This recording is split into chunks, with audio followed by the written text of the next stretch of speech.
gare principale. Et juste à côté se trouve le Musée national suisse.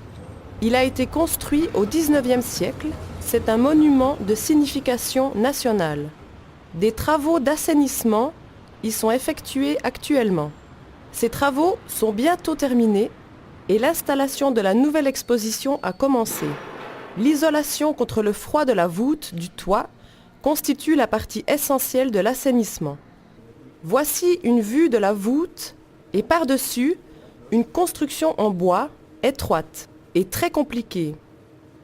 La solution pour une isolation contre le froid efficace et économique est fournie par Kurau SA. Le matériau isolant s'appelle Isofloc. C'est une sorte de flocon à base de vieux papier recyclé. Le processus de travail débute avec cette souffleuse.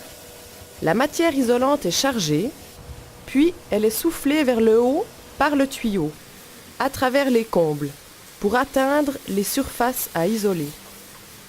La buse, servant à projeter la matière isolante, lui donne aussi l'humidité qui permet au flocon de papier de s'agglomérer une fois séché, rendant ainsi stable la couche isolante.